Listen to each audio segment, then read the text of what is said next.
Well, if I look like my brain's hurting during this video, it's because I'm recording it in the middle of the last video because of all the FA Cup final shenanigans we had yesterday.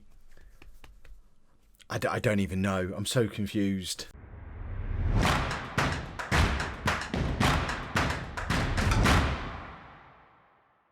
Hello and welcome to part 16 of It's Coming Home, not that one. I'm Kev, and coming up on today's episode we have the Nations League.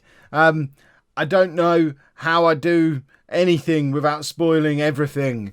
I think we just have to go into it. We're playing the Nations League semi-final against Italy, and if we win it, we'll play the Nations League final against, presumably, someone else. Can I click this safely without spoilers? It'll be against Germany, the final. So, I haven't even picked a team yet. One moment. There you go, we have a team, and to be honest, I think that looks like one of the strongest England teams we've put together in a long time. We've got Powell in goal, who, by the way, Powell, I'll forget to tell you this in the home series, so this is why you should watch both. He won Premier League goalkeeper of the season and Champions League goalkeeper of the season, and was in the Champions League team of the season. James Powell really is the best goalkeeper in the world. So Powell in goal, a back four of Page, Williams, Ashworth and Hubbard, Porter at the base of the midfield, Shaw and Smith ahead of him, and a front three of Edmonds, Williamson and Goff. We've come to the big finals, the Nations League, and of course we're going with Kevin Williamson up front again, who is now on 113 England goals from 155 caps. Can he keep going and extend his ridiculous goal-scoring record? Why did that?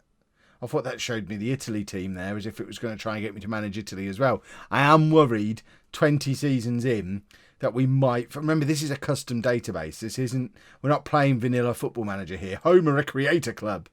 I expect nothing but a win. So it is a customised database that went down to the 10th tier of English football. I don't know how stable this database is 20 seasons in. We are starting to get some weird stuff happening. I'm a little bit worried that if we don't hurry up and win the Champions League soon, I know I've said I'm going to continue on afterwards and I fully intend to, I'm a little bit worried the database is going to fall over at some point, because the FA Cup final, which I know you've already seen how that pans out, but I don't know, so I'm speculating still. But the FA Cup final has been moved a week again and now falls in the middle of a bunch of international friendlies. So we're still not going to have any players available. So I'm wondering if it's going to be pushed back again. We might be playing the FA Cup final in September. Be ridiculous. Right, Italy have gone 1-0 up. And we might have to go a little bit more attack-minded in this game. I know we've kind of settled on this 4-3-3 for a little while now, but I do always struggle with it. Hubbard should do better there. Stand a man on the post, you expect him to get in the way of the ball. But we have kind of settled on this as our system. What a goal from Shaw. Forget any ideas of changing the system. It's just, I struggle with the idea of having so many really, really good strikers and only playing one of them. But this is awesome from Shaw. Nick's not in the squad currently. He was injured for Manchester City, I think it's City he plays for, towards the end of last season. So we were without one of our World Cup winners. But Shaw, who was very much a fringe player going into that World Cup because of the need for rotation, did play quite a few World Cup games, has been virtually an ever-present in the England team ever since. And I would argue that right now Shaw potentially is our first choice starter in central midfield, and then it's one of Smith or Nicks alongside him, or Jones, the new guy who we called up in the last episode. But Shaw has been getting better and better, and I think he is younger than the others as well. Nicks and Smith, I think, are both now in their early 30s. Another part of that golden generation that included the likes of Williamson and North, and I guess Goff is one of the younger ones of that golden generation. But Shaw, I think, Shaw, only 24 years old. He's the future of the England midfield, which is lovely. Right. Time to dig in. Exactly. We want to win this game. Although it will give me less of a headache if we just get the Nations League done with, and this ends up being a 6-minute episode where we just get knocked out. Mind you, we still have to play a third place playoff, I think. So either way, we're playing another match, because I'm pretty sure this is the tournament. This tournament is 2 matches, win or lose. So I'm not going to show you the friendlies. I can't have 3 or 4 different episodes on the go at the same time. I've got the home season finale. The transfer special's already started. I've now got this going. My brain is going to melt out of my ears. I'm going to bring Nick Wilson on for Williamson. My boy Nick Wilson. Williams is struggling a little bit. We're not going to change that. What we are going to do, though, if we have someone who can come on and do it, I was going to bring on an attacking midfielder. We don't really have one, though. So in actual fact, I'll just bring on Stone, who is natural in that position, and we'll just ask for 10 minutes of passion instead. We'll change nothing about the way we're playing, just try and do what we've been doing a little bit more passionately with a few fresh legs in key positions. Sure, in midfield again, looking for some kind of movement from Wilson ahead of him, giving it to Smith, who's now having to go at the same job. Goff, Edmonds, Wilson, they all need to offer something between them, and no one really was there. They were all quite stationary, and now the Italy are drifting past our defenders. And in fact, we've given away a penalty there, and it's the guy who's just come on, Stone, who's given away a penalty, and we might be continuing our poor run of form. The best goalkeeper in the world not able to keep it out. And now we do need to go to a more attacking system. We've got all these strikers on the bench. And I know some sections of the comments don't like it when I do it. But I think it's time to go to the 4-2-4. Tom Smith is the obvious one to come off. We're going to bring on... Hold on. I need it to just show me who my striking options are. I need it. I rely on this colour coding now. So Smith is going to come off. We've got North or a not fit Thompson. We're going old school. North is going to come on. We'll push Stone further forward into the midfield, where we'll get him doing that. And we've got North and Wilson up front for the last 15 minutes to try and rescue a result. Cavan and North still never really had much of an opportunity under me as England manager. Today is the day for him to show that I've been wrong for the last several years. Ashraf pushing forward a long way here. Good old Dianzi at the back, a home veteran as well there. Goff wins the ball back through pressing, but I don't know. We don't look like scoring at the moment. Shaw plays it out to Hubbard. We've got options in the middle. Hubbard can't get the crossover there. He needs to do it. Hubbard's had a poor game today. He needs to be doing better than that in that situation. And the defence have been caught out there. And yeah, we're in the third place playoff. We didn't want to win this tournament anyway. We're worried about the Euros next summer. But our defence just looked poor here. It's been an issue that we've identified with England for a little while. The fact that our back four really isn't... I don't think it's up to international standards, but they are the best ones. They're just not quite good enough. And despite having the best goalkeeper in the world behind them, it's not quite enough. Shaw plays it out now to Hubbard. Hubbard still can't get a crossover now when it doesn't really matter. And we're not going to be winning the Nations League this time round, boys and girls. I think we now move into a third place playoff. But I need to protect you from spoilers. So it's Portugal we play in this third place playoff. Then we're just making the one change, looking to the future a little bit. Wilson comes in for Williamson. In fact, in the spirit of looking to the future, let's stick O'Reilly in for Edmonds as well, because I've commented before that I'm committing to O'Reilly, and then I keep going back to Edmonds because they're actually both pretty good. We've got some decent options on that left hand side. It's weird, England have just had right wingers for most of my time in charge, and now as John Goff pushes towards his late 30s with no one coming through behind him, it's all young left wingers coming through. Right, I expect a win today. Third place in this tournament. Obviously, that's what we're all here for. Third place in the Nations League. This doesn't bode well for the Euros next summer. If you recall as well, Portugal are the team that we played in the World Cup final 2 World Cups ago, knocked out of the World Cup en route to winning it last summer, beat in the final of the Nations League 2 years ago.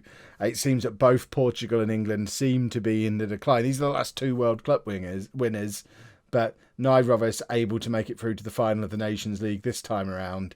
And yeah, it's a little bit of a worrying slip for both us and Portugal. Part of me's thinking it might be time to jump before I'm pushed from England. Certainly, I don't see myself staying in the job beyond the Euros next summer. We'll try and win the Euros. I don't really want to be in charge, trying to retain the World Cup, because I don't think the players that are coming through are of the same kind of standard as the ones that they're expected to replace. As much as I like Nick Wilson, he's no Kevin Williamson. And I think that's... we all saw how well Williamson played in that World Cup final. And I mean, I guess it is only a year away now, but he wasn't exactly pulling up trees against against Italy in the last match, was he? So I think the days of Kevin Williamson single-handedly winning matches for us are over, and it is a bit grim. It's unbelievable that we only won the World Cup a year ago and now we're struggling so much. And it's not as if Portugal are a team that we would expect to walk over. I imagine it's in the last 5 or 6 years, it's probably fairly an even split of victories between the two teams. They've beaten us in a World Cup final. We've beaten them en route to a World Cup final. But we don't really look with it today. We've not really created anything that I would consider to be a really good chance. We've had slightly more of the ball, or it's dropped down to 50% now, actually. There you go, they're down to 10 men. Perhaps this will be our opportunity to save some face. I might even resign after this game. If we can't beat 10 men Portugal, it might be time to let someone else step up and have a go. And, have a proper opportunity at winning the Euros. And putting a bit of real life spin on it, we are approaching the end of the summer holidays now. I don't need England quite so much now. I could probably do daily home videos from now on without needing the England ones to pad it out. Or at least I could fairly soon. We might have to have maybe 2 weeks of going down to 5 videos a week. But I think that's potentially preferable to seeing an England team that I'm running out of ideas with. Perhaps I should have gone after the World Cup. Goff, let's take him off and save him for the FA Cup final. Porter again is struggling. Stone can come on, but there you go. We'll make a triple substitution. If we don't win this game, I'm resigning. There we go. I'm calling it now. We've got 20 minutes to save my job as England manager. It's been a nice run. We've had 3 years in the job. We've won a Nations League. We've won a World Cup.